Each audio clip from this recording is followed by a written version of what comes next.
Hey guys, it's heyybritny. Welcome back to my channel. In today's episode, we're going to be doing the Alex Jones and Nick Fuentes interview. I did get a request to do this video and I was able to actually watch the interview, so I'm more comfortable with doing this episode to talk about everything that I learned and also recap everything that was said in that interview. As far as this Nick Fuentes ride that I've been on, I really got into this because of Candace. She was the one that I've been watching. They did their interview together, and it's been a good opportunity to learn more about Nick Fuentes and what he thinks about things and what I think about what he thinks and all of that good stuff. So it's been really interesting to watch different videos because that helps me, one, learn about different people, and then I can figure out how I'm processing that information and where I fall on the spectrum as far as what I'm thinking and who I'm aligned with when it comes to whatever the issue is. So it may be that my thoughts at times switch between different people and like who I'm rooting for, who I'm siding with, and all of that stuff. And so I think it really is good for you to be able to bounce back and forth between people if you need to. But it's been super interesting to cover all of this content, and I am grateful and appreciative of you guys for watching my content and watching me talk about all of these different interviews and all of the drama going on. It's been crazy. So let's go ahead and get into this episode. So I don't normally watch Alex Jones content. I did watch it on Rumble. Sometimes Rumble is tricky because the videos don't always have caption, because YouTube natively it had captions, so that makes everything a little bit easier. But this was an interesting interview. There was a lot of stuff that was kind of repetitive from the other interviews I've already watched, but he says it in a different way, or sometimes he may share new information that I didn't already know. So that was something that's good that has come out of watching this interview, because I was starting to get a little bit, not frustrated, but I was definitely noticing that a lot of the interviews are just a repeat of the same information that I already know or that I just recently learned. And so I was getting into that fatigue with Candace because I've been watching her for 5 years, and so I'm now always super excited to watch every interview that she does. But if it's something that really interests me, I will go and watch it. And so I'm almost getting there with Nick just because I've been watching so much content. I've enjoyed the experience of learning about someone new, learning about their ideas, and then also coming on camera and talking about it and seeing what you guys think and all of that stuff. So I mentioned that I don't normally watch Alex Jones content. I don't know if I saw another interview that he did with Nick or if he did a different interview with somebody else, and I noticed that he has this habit of, he obviously is a tech guy running what we're seeing on the screen, and so it flips back and forth between like the people talking, different images, different news clips, whatever showing on the background, or what looks like the main screen that we, the viewer, can see. And so it is a little bit jarring for me when someone is talking and it's on their video feed and I just hear him talking out of nowhere. It really jars me and throws me off because I'm not expecting to hear him say something. There were a few times when Nick was talking and you would just hear Alex come on, and it just made him have to like stop talking so that Alex could say whatever he wanted, and then they would get back to Nick. And so I wasn't a fan of that just because it kept throwing me off. For me, it would be better if I could see both video feeds, the person who's interviewing and then Alex Jones himself, because then I would have those visual cues that he's about to start talking and I wouldn't be as thrown off when I hear his voice out of nowhere. And so I don't know if that bothers anybody else. I did see people in the comments talking about how they don't like that he interrupts and then he talks a lot, and so I definitely picked up on that. But as far as like the way that he interrupts, that may be a personal thing, just because it might take me a little bit longer because of my hearing loss to pick up on the fact that somebody else is talking, and it's just more startling to me. But that was something that stuck out to me. The other thing that I thought was interesting in this interview is that Alex clearly wants to moderate a debate between Nick and Tucker. And I know that Candace has to be pissed, or I think she should be pissed, because this whole thing started with her and Nick, and then here Tucker comes, and now it's Tucker that everyone wants Nick to debate and all of that stuff. And so this one is, I guess, making him look bad because he hadn't addressed the stuff that Nick has said. To my knowledge, I may be out of the loop on that, but everyone is also wanting to hear from Tucker about this and have a debate between the two of them. If I were Candace, I would be upset because I would want to be a little bit more involved. And I know what you guys are going to say in the comment section, but I just found that interesting that people really want to focus on Tucker and Nick instead of making it a 3-person conversation. And so that was interesting that Alex wants to moderate this. He was like, I'll host it remotely remotely here somewhere, but he is really trying to make sure that he's a part of it. And then he even mentioned like doing a 4-hour panel interview, which would be more my speed, because I do want to see more than just Nick and Tucker. Even if it's just Nick and Tucker, I would want a second episode or a third episode of like a panel interview with like the three of them and then the moderator or whoever else wants to join this conversation. But I found it interesting that he was really excited about this opportunity to moderate. And I feel like most people, if you understand how big this moment is, you should want to moderate the conversation, but are you the right person to moderate is a different question. The other thing that I found funny is that they had been talking for like 40 minutes and then Alex was like, hey, are you good to talk for another hour? And then Nick was like, yeah, sure, whatever, I can do it. That's not what he said word for word, but that was basically the vibe. And I thought that was interesting because from the live streams I've seen in the episodes that people have done, they've either not started on time, like by like 5-10 minutes, you're waiting a super long time for them to come on. And I don't know how these people can talk for like 3 to 4 hours and just keep going nonstop. It's a lot. I would not be able to talk for an hour and a half because I feel like after an hour and a half I would want to go eat, I would want to go sleep, I would want to go do something else. And so the fact that these people are able to sit in front of a camera for that long and even longer probably is really crazy. But I also applaud their ability to do that and their focus to do that. That's not something that I could do right now, but I do think that that is something really cool that they're doing and shows like how committed they are to what they do as content creators. I've also been seeing people talk about how good and how well Nick speaks. You can just see kind of like a difference in the energy when Nick is talking. Like I know he does his whole stuff that he does on his own podcast, but when he really gets in the room, in the Zoom, in the video call with somebody else, you can see that he has a different energy to where he's still able to get his points across, but it's more dialed down and it's easier to receive what he's saying compared to how he is on his show. Like he can do whatever he wants on his show, obviously, but I also like seeing that different side of him when it is his opportunity to be on someone else's show, and how he is very respectful, he's polite and all of that stuff. He's just able to get his points across in a way that more people would be able to receive what he's saying versus the people who really like that hyped up, animated, and kind of like dramatic energy that he normally has. I feel like that's not an insult or anything like that. I think it's really great that he has high energy and all of that stuff and can talk for 3 hours. I think that's great, that's amazing, and that speaks to how well he is as a public figure, that he can articulate his ideas so well and he can also be entertaining and funny while he's doing it, because that's part of the draw of what is making people want to watch his content, want to have interviews with him and all of that stuff. And I think that just speaks to how influential and how captivating he is right now, that people are drawn to that and they want to watch what he's saying and listen to what he's saying, even if they don't agree with everything that he's saying. I found that super interesting how similar him and Candace are, because they were both people who were canceled. They were both people who other people felt like they disliked them based on whatever the narrative out there was, and then once they started listening to them and actually listening to them in full, they realized that they liked both people. And so I think that that's cool that they have that same type of background and that situation that they're overcoming, where people are able to hear their ideas in full and then also actually decide if they like what they're saying or if they don't. So I think it is great that Nick has given this opportunity to more widely share his message regardless of whether or not you agree with what he's saying. Now, as far as the interviews that I've watched so far that he's been in, I'm not sure what my favorite interview is. Nothing is really sticking out to me as being like the best interview overall. So I've watched this one with Alex Jones, I watched the one with Bradley Martin, I watched the one with Adam S. from the PBD podcast, SOS cast or SOS cast, whatever. And then I feel like there's one more that I'm missing. I watched maybe like 20 minutes of the Jake Shields one. I did see that the Just Pearlies one has been made available online on YouTube, whatever. That is something I may be interested in just because it's a longer interview, so hopefully they cover more topics. But I don't know what is my favorite interview that gets his point across so clearly, and it shows his range as far as like him being high energy, him being more mellow, still able to get his points across, and then also vibing with whoever he's interviewing with.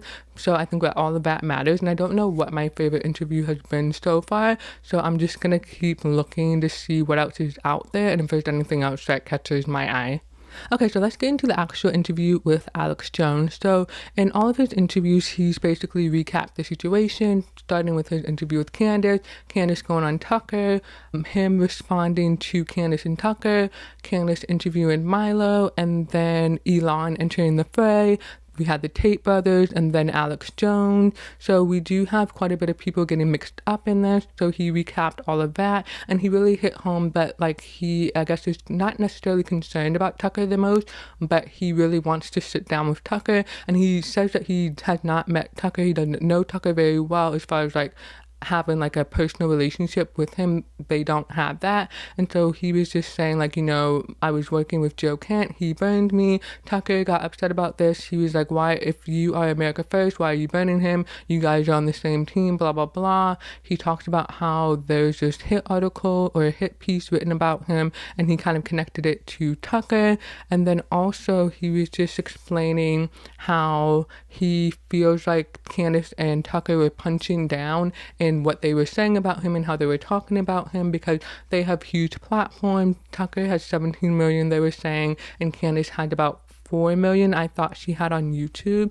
They said 7 million, but I actually think it's 4 million. Let me just check, because I know that her original Daily Wire channel is gone, like it's blank, but all of those episodes are still up on Rumble, which is super interesting. I don't know why they're still up on Rumble, but that old channel has been wiped on YouTube. Candace has 4.5 million followers on YouTube. They said 7, so I'm not sure what numbers they're including in that in addition to the YouTube numbers. But yeah, so he was just talking about how I think on Rumble he may have like 300k followers, so you can see the huge difference in numbers. And again, it's because he's been banned everywhere. He's had to go on different platforms in order to get his content out there.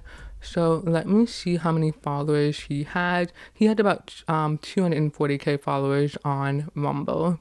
So yeah, I can see what he's talking about as far as feeling like there's influential people who have more sway than him, punching down and kind of trying to make things difficult for him, because they have the ability to influence so many more people than he does, just based on numbers in terms of who's subscribed to those people's channels. And so what's been so interesting is that yes, Tucker and Candace have more followers or whatever than Nick does, but he's kind of gaining access to their followers with their whole feud, because he's able to reach so much more people, even though he's not on all of the platforms. I know that he was recently unbanned from most of them, but he, and having this feud and going on Candace, having Candace and Tucker do their thing, it has gained him a whole new audience, which is really great, because otherwise he wouldn't have reached as many people as quickly as he's been able to do with this whole feud. The other thing that they talk about is the J6 event. So if you've been watching his other interviews, you kind of know most of the details. And I actually didn't know that there was someone else who looked like him who was said to be him. And that's why people thought he was in the Capitol. And he had to explain like, no, I wasn't there. I was wearing a different outfit. I was dressed up nicely. This guy was in a bomber jacket, whatever. It wasn't me. And so I can see how that creates problems if people think you are somewhere when you weren't, and you have to constantly explain like, hey, you know, I was at this place, I was this far away, I never went into the Capitol building and all of that. And they also talked about how they were basically told to go there. They felt like they were set up in a sense. And then he also talked about how they did plan to protest, but it was more to occupy the lawn. It wasn't really to go inside to the Capitol. And so that was interesting, because I think you should be able to protest and all of that stuff. If once you're breaking stuff, then that's when you should be held accountable. But if you're not the people doing the damage, or you're not the person fighting with other people and causing chaos, you really shouldn't be charged and all of that stuff, or have to deal with legal issues. So that was super interesting, because I know that he talked about how it was the Bitcoin transfer that he got, and then me finding out that there was someone else who looked like him, and that's why people thought he was in the Capitol. So I was missing that little piece of detail, which was super helpful to know. Something that caught my eye was how he was talking about being at the Capitol. He was talking about how they were on the ground. It was kind of like a mob, and it sounded like they got like different information in different orders or different directions at times, and that added to the chaos of like, hey, what do we do now? Where do we go now? That sort of thing. And so I don't know if there was confusion while they were there on what they were supposed to do, other than like the schedule that they were given, but it just seemed like it was pretty kind of chaotic, even though they knew like, hey, I'm gonna have this speech. Well, actually, I don't even know if Nick was supposed to speak, because he said someone asked him and then they found a megaphone for him to give his speech. So I don't know if that was planned or not, or if he was told to like prep in case you have to give a speech or something like that. And so they were just really talking about the vibes of January 6th and what happened and all of that stuff. Okay, so moving on, we do have this question from Alex, and he's basically asking Nick how he feels about the feud and all of the things that have happened. So I'm going to play a clip so that we can listen to that and we can talk about it. You know, I'm the subject of all this controversy and all these different things, and you would think that they would just take a good faith interest and just sort of like a journalist, just kind of jump into the middle of it and say, what is this all about? You know, why do these young people gravitate towards him? And for 10 years, they just don't get it. So that was Nick speaking about wanting Candace and Tucker to take a genuine interest in his movement and him, and actually try to learn more. And so I actually picked up on that in my video that I did on Candace and Nick's interview, and I talked about how when she asked him about his dating life and marriage, and he gave that kind of like playful answer, and that was a missed opportunity for her to be a journalist and press him on why he was giving that answer, or to dig more into what he said to get to the root of why he actually is not moving towards marriage at this point. And so he is definitely right here in saying that they missed an opportunity to be curious and to learn more about his movement and why people are so drawn to him, because it would have been different if Tucker was like, hey, you know, who is Nick Fuentes? I would love to sit down and interview with him. I've heard great things, because he did give him a lot of compliments as far as like how he speaks and how he delivers and all of the talent that he has to have in order to do what he does. And he said, you know, I should be able to recognize it because I've been doing this for so long. And so I think that he gave him credit, but then he also took him down in that same moment. So it was almost like a backhanded compliment in a sense. And so I really do think that there was a missed opportunity for Candace and Tucker when they were meeting to say, hey, you know, we want to learn more about Nick and figure out what he's all about. We've heard things, we don't believe him, or we heard this thing and we want to ask more about it. And instead it was just kind of like, this is what we know about him and this is what we believe and you need to believe it too, and all of that stuff. And so I definitely think that it was a missed opportunity to be journalist and to learn more about something so that you can more properly assess how you feel about it. Because if I just went off of what Candace and Tucker said, I would not probably like Nick Fuentes, and that doesn't mean that by me watching his content that I'm a huge fan or that I like everything that he says, but it has opened my eyes to wanting to be able to figure out what the truth is for myself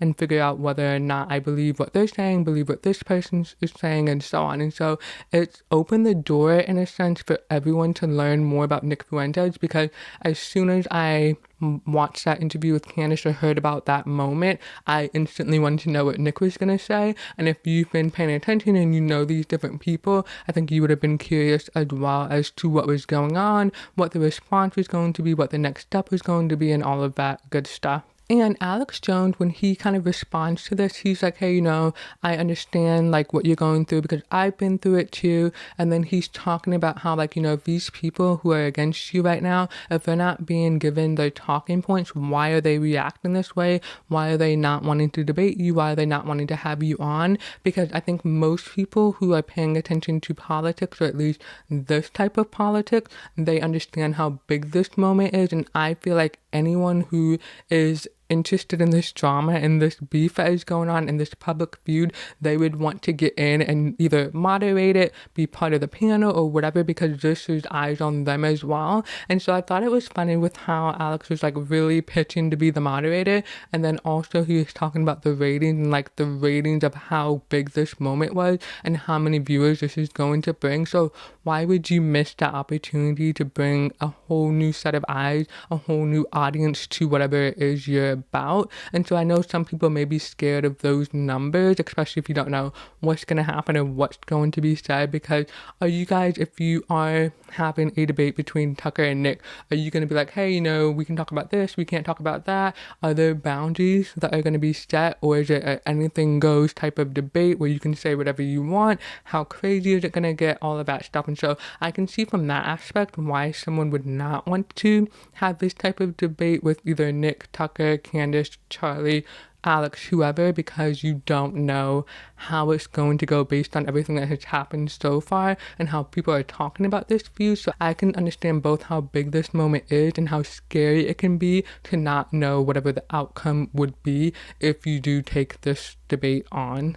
Okay, so next I want to play a clip of Alex talking about hosting the debate and the ratings. Nick keeps saying, meet with me, talk to me, have me on. You'll get top ratings. What are you scared of? I mean, you'll get more views in a Nick Fuentes, Tucker Carlson debate than the Putin. I mean, I guarantee you, if they had the debate next week, let's say next Thursday here, or where I'd host it, I guarantee you 100 million views on X. Yeah, so that, because of how hot this feud is, I would be so mad if I was Candace, because this is a huge opportunity for you to be part of this big moment and you're kind of being left out of it. And yes, you guys are gonna say she blew her moment, blah blah blah, but I feel bad for her in that sense. But if she doesn't want to be part of it, cool. But also, this is a huge moment. Why would you not want to be part of it? Because you can see how Alex is reacting, and he really wants to be a part of it, and he understands how big this opportunity is. And I think it's good that he recognizes that. I also don't know if I want him to moderate, because I just don't know. I know bits and pieces about him, but I don't know how he is as a moderator. I know how he is interviewing one-on-one based on this conversation, but I'm not sure how it's going to go with 2 people, 3 people, whatever. And so I'm still trying to figure out who I want to moderate, like who my dream moderator is for a Nick, Tucker, and Candace conversation, or just a Nick and Tucker conversation. So yeah.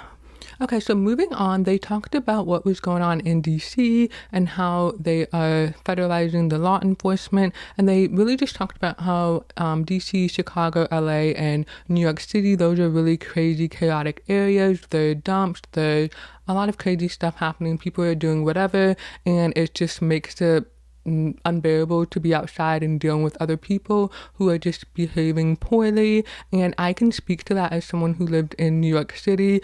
I really hated trash day in New York City, which is like Friday, because people would just have all of their trash lined up on the street and it just smelled really bad. And that's just Friday because of trash. So can you imagine how it feels any other day of the week if people are acting crazy, they're not taking care of stuff, they're just dropping litter everywhere, they're going to the bathroom everywhere and all of that stuff. And so I really do think that you need to have some type of order to where people can walk down the street safely. People can. New York is like the city of dreams. It is all about that nightlife and that fast-paced, constantly moving culture. And so it would really suck to be in New York where you want to be out late at night and just having fun, but you can't because craziness is going to happen. And so I'm not sure how I feel about this. I've been seeing a lot of clips online, but I think it is good that they are talking about this and what they think is happening here.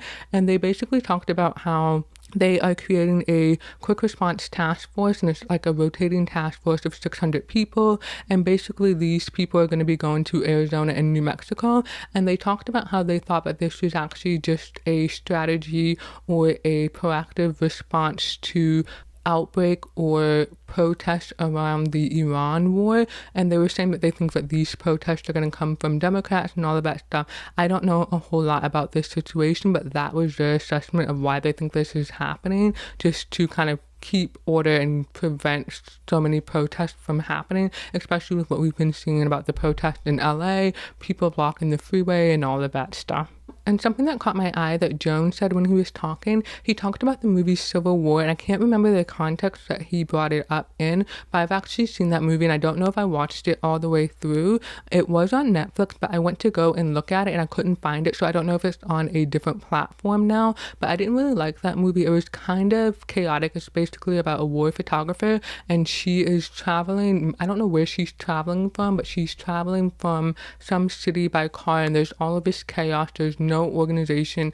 Everything is in ruins. There's literally a civil war. So people are separated, people are divided, everything's fractured. Nothing is like a normal society, and they have to drive from wherever they're going to, I guess, the White House, and they want to interview the president, but it's just a chaotic and crazy journey to get there. And also with the woman being a war photographer, she's taking pictures of crazy scenes of people getting shot, people getting blown up, and all of this stuff. And so I can't imagine having to be the person taking those photos, especially with probably being scared and seeing so much craziness and knowing that you have to stay there, you have to capture it. It is an interesting concept, an interesting movie, but this movie wasn't really my vibe, and he's bringing that up, I guess, to talk about with like federalizing the government and like country and stuff like that being split on what it is that we should be doing going forward and how we should be interacting with other countries and all of that stuff. And so I can see why he brought it up, but I also did not like that movie. And so let me know what you guys think about the movie, if you've watched it or anything like that. Okay, so next they talked about Trump, and they talked about the power that he has, and they talked about how no one is challenging him. And I find that super interesting, because if you voted for Trump and you wanted him to accomplish all of the things that you voted for him to do, you wouldn't want anyone to be able to stop him. You would want him to be able to do those things unchallenged, successfully, with minimal backlash, with minimal opposition. Next, they talked about Trump and the power he has, and they were talking about how nobody is really able to challenge him. And I find that interesting, because if you voted for Trump, you voted for him to do certain things that you wanted him to accomplish. If you want him to carry out the things that are important to you and get that done, you would, in a sense, want him to be unchallenged, to not have a whole lot of opposition to whatever those goals are that you have. And then it's kind of a double standard when you're not getting those goals met, and then you want someone to stop him. So I find that interesting, because either way, somebody is not getting what they want. Whether it's you got what you want, that means somebody is not getting what they want, or if it's you not getting what you want, that means somebody else is getting what they want. And so I just find that super interesting, because I know that people are going to say, oh, well, you shouldn't have voted for him, but it also could have been that you would have voted for somebody and then they wouldn't have met your needs, and then you would have been upset as well. So I think that's kind of like a no-win situation, because either way, somebody is not getting what they want. And so that's super interesting. But basically, they were just talking about Trump. The other thing that they talked about was the Epstein files, and they talked about how basically the news media is saying that Trump is a mastermind, and how he got everyone to stop talking about the Epstein files, but I feel like everyone is still talking about it. They did say that search results or whatever were down by like 89% or whatever, so that confirmed like, hey, you know, people don't care about this anymore. But I've been seeing, or maybe it's the algorithm, I've been seeing people still kind of talk about this in some capacity, so I don't know if it's going to completely go away. There may be something that brings it back up, I don't know. But also, I think they were right in pointing out that this is just like a typical news cycle. There's one story that's really hot, people are focused on it, and then the next story comes on and people forget about the first story, and so on, and the cycle repeats. But I think that that's just something that naturally happens. You don't really have to mastermind that unless you're planting stories to drive away people's attention. But I think that is, it can be two things happening at once. Yes, he was smart in kind of telling people to forget about it, and then luckily people were able to forget about it. So I think because of a natural news cycle, so I think that two things can be true here, and I'm not sure if you guys agree on that. I also want to add here that if I want to look up something, I don't always Google search it. I'll sometimes look on Instagram or Twitter.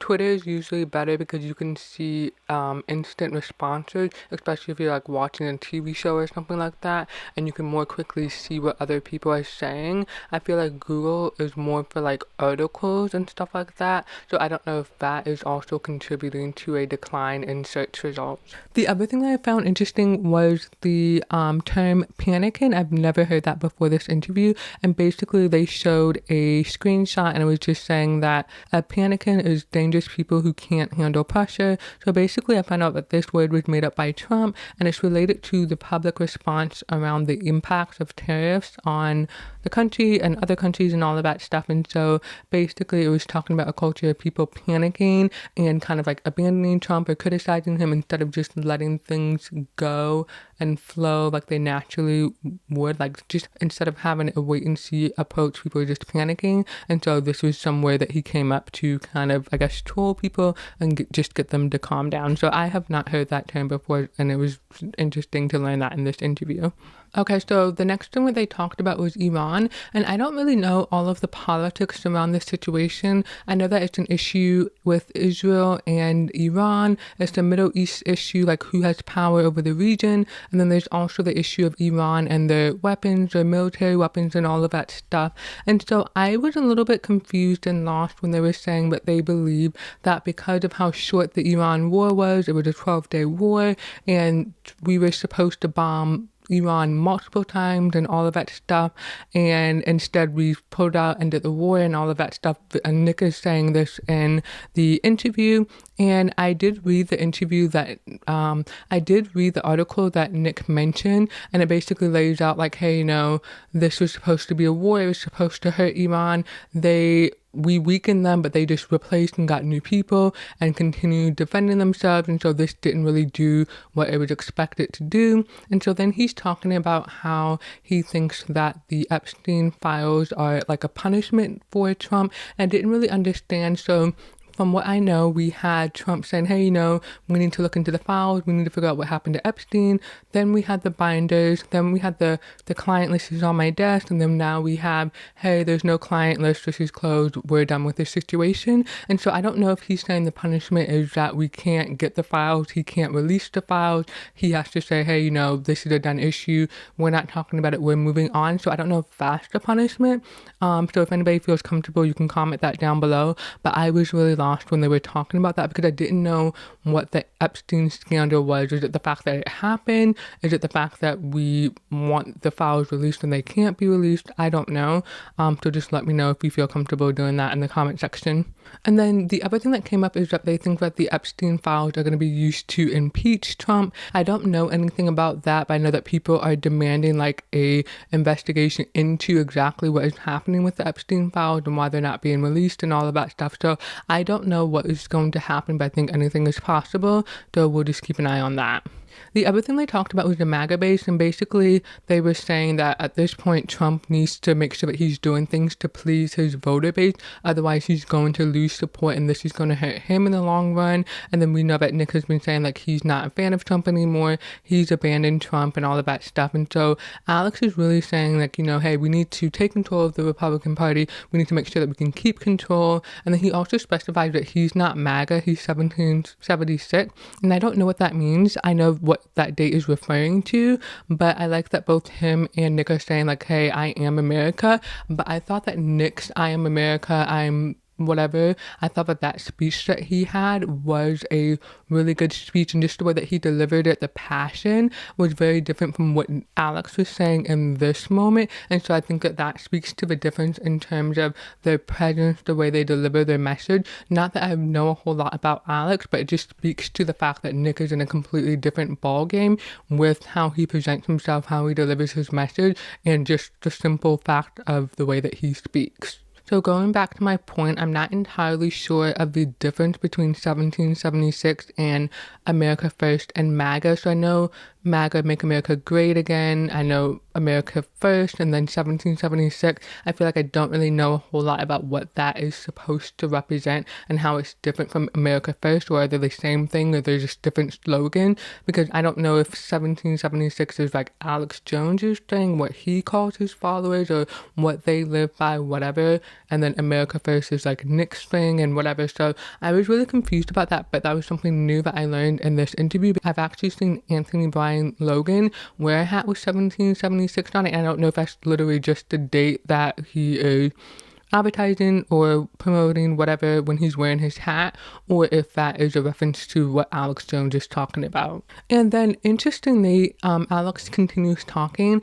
and he's basically talking about how people like him and Nick were the ones who really helped MAGA lift off the ground, but they make a clear distinction to say, hey, we're not MAGA, we have our own things going on. And Alex is saying like, hey, you know, yes, make America great again, but he wants to make America free again. And I don't know exactly what he's speaking about about? Is he speaking about free from international influence, free from whatever? So I would be interested to know a little bit more about him and what he means when he says that. Obviously, I can watch more of his content. I don't know if he just does interviews or if he has like solo shows where it's just him talking about different topics, or if he always has somebody else on with him. So I may check out some of his content to see what I think about his ideas and what his ideas even are. And then we have Nick saying, no, it's not MAGA anymore. The Republican Party, the Conservative Party, we can go in any direction. At this point, it's 1776 or it's America First or maybe a different movement. And they're basically saying, hey, keep your options open. Don't feel tied to any one party.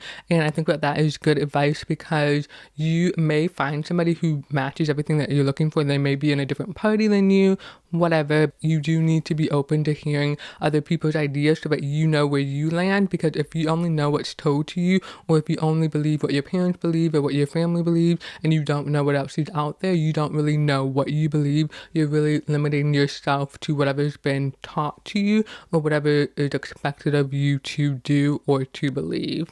And in relation to him saying, hey, don't tie yourself down to one party, he talks about how certain people have access to the president. It's not the day one people, it's not the patriots, it's not the America First people, it's not the MAGA people, it's not the 1776 people, it's the neocons who are influencing Trump and all of that stuff. And I really like how he says, if you don't want to give me a seat at the table, then I'm just going to flip the table over, because that really embodies everything that is happening right now. He is making a lot of noise, he's shaking things up, and I think that is really great energy that he has right now, and I'm definitely interested in seeing where everything goes from here.